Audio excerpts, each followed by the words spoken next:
All right, so now we're at the band hall. Now the challenge with the band hall is not the space, it's where it's located. So we are actually over at our junior high campus because this is where our high school band hall is. So I'm gonna take you into a couple of our band hall rooms, our big rooms, and then we'll talk about some other areas.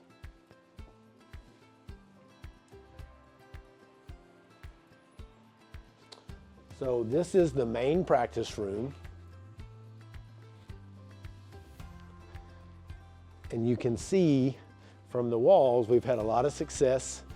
Our band made their first ever state marching contest this year, so we're really proud.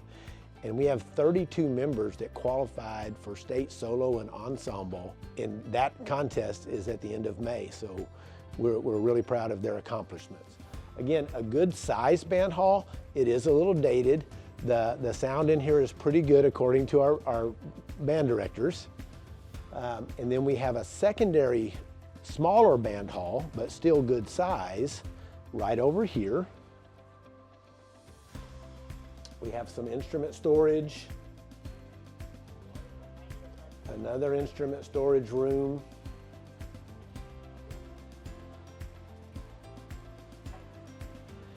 And then this is our second hall. It's a good size for a second hall. It's a little cramped, you can see. And we actually have more band hall area, but it's upstairs. So you can imagine the challenge of having two different levels of rooms. So there's like a classroom setting up there and some individual practice rooms that it's hard for them to use because it's hard to monitor from the band director standpoint. And so the challenge here is not necessarily the space, it's about where it's located over at the junior high. But one thing that was interesting when I started doing my building this presentation is the fact that this band hall that has over 130 kids in it does not have restroom facilities. So in order to use the restroom, then the students here at the high school, they have to go into and across this activity area at the junior high and use the same restrooms that the junior high students use on the far side of this building over there. Okay, so now we talk about some of the challenges we have with the high school band hall. Not only is it removed from the high school, and I'm going to show you the walk that our kids have to make every day, and we end up losing instructional time because he has to give them extra time to walk.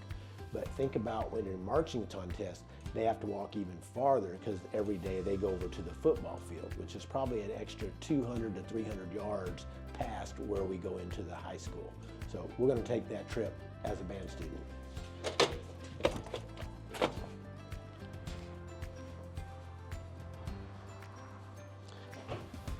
Obviously, you can see we have to navigate across a city street.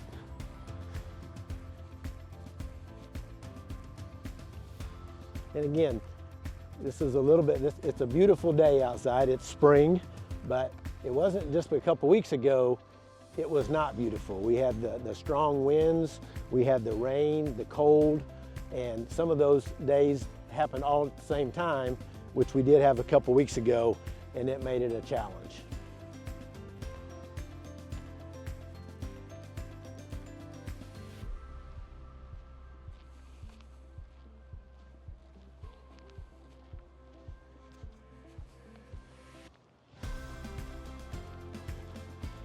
So the students come across here kind of in a herd, a strung out herd because they're not all at the same time.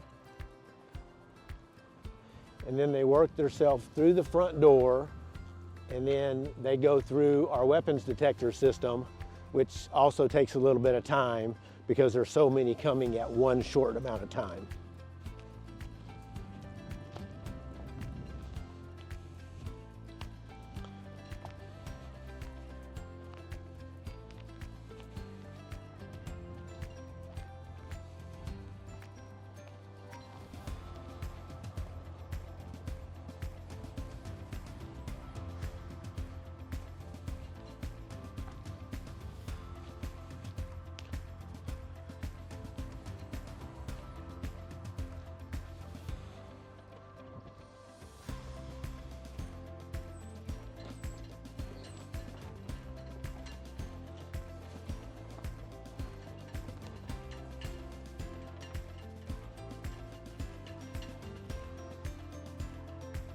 They pass in front of the auditorium.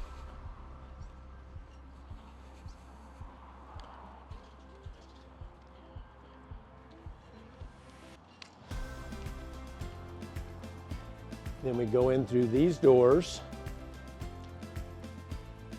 All of our doors do have security, so it's a badge system to get in. Then our students will come in, and they'll go in through our weapons detection system. And that takes a little bit of time because they have to remove their Chromebooks, because the Chromebooks will set off the detectors. And so we have multiple people here that they pass their Chromebook to, and then they walk through with their backpack through these units, and then somebody hands them back their Chromebook, and they stand here and put it back in their backpack and move into the building.